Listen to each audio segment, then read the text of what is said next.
حياتك راها كتضيع وانت جالس ما كدير والو. بغيتك تخيل راسك بعد 5 سنين، نفس الغرفة ونفس العادات ونفس المشاكل وحتى نفس الأحلام اللي كنتي كتهضر عليها اليوم. السؤال هو، واش هاد المستقبل غادي يجي فجأة؟ لا، راه كيتبنى دابا وفي هاد اللحظة، وفي كل قرار صغير كديرو كل نهار. واخطر حاجة ممكن توقع لك ماشي انك تفشل، اخطر حاجة هي انك تبقى في بلاصتك. واليوم ان شاء الله غادي نهضروا على شنو غادي يوقع لك الا بقيتي كيف انت دابا. ما تنساش تشترك في القناة وخلي لايك وكمل الفيديو للاخر.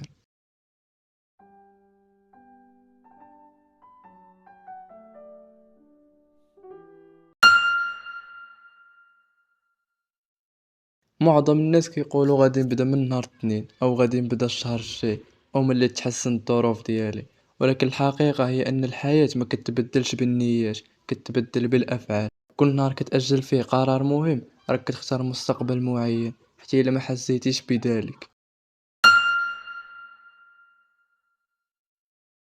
تخيل معايا واحد الشخص كيضيع ساعة كل نهار، غير ساعة واحدة، غير سويعة، ماشي 5 ساعات وماشي نهار كامل. بعد عام راه كيضيع اكثر من 15 يوم، وبعد 5 سنين شهور كاملة.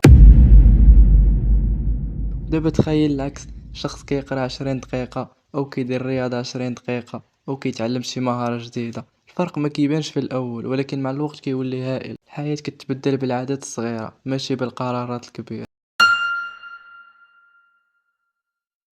المشكل ماشي أنك فاشل اليوم، المشكل هو أنك تتعود على الفشل، وماشي أنك كتضيع الوقت اليوم، المشكل هو أنك كتعود تضيع الوقت، حيت الدماغ ديالنا كيتأقلم مع أي حاجة كيديرها، حتى مع الحياة اللي ما عجباناش. كلما طول الوقت كل ما صعب التغيير. بزاف ديال الناس كيتصوروا المستقبل بحال شي حاجة بعيدة، ولكن المستقبل راه مجرد أيام متكررة. غدا غادي يشبه اليوم، والأسبوع الماجي غادي يشبه هاد الأسبوع، والعام الجاي غالبا غادي يشبه هاد العام إلا ما تبدلش العادات. لهذا السبب إذا بغيتي تعرف فين غادي تكون بعد 5 سنين، شوف شنو غادي دير اليوم. ولكن الخبر زوين، ما خصكش تبدل حياتك كاملة اليوم، خصك تبدل غير خطوة واحدة، وما تقلبش على الكمال، قلب على التقدم. ما تقولش غادي نقرا ساعتين، قول غادي نقرا غير 10 دقائق باراك. وما تقولش غادي نولي انسان جديد، قول غادي ندير خطوة صغيرة اليوم. هاد الخطوات الصغيرة كتجمع نفسها مع الوقت. ودابا رجع للسؤال الاول، شنو غادي يوقع الا بقيتي كيف انت دابا؟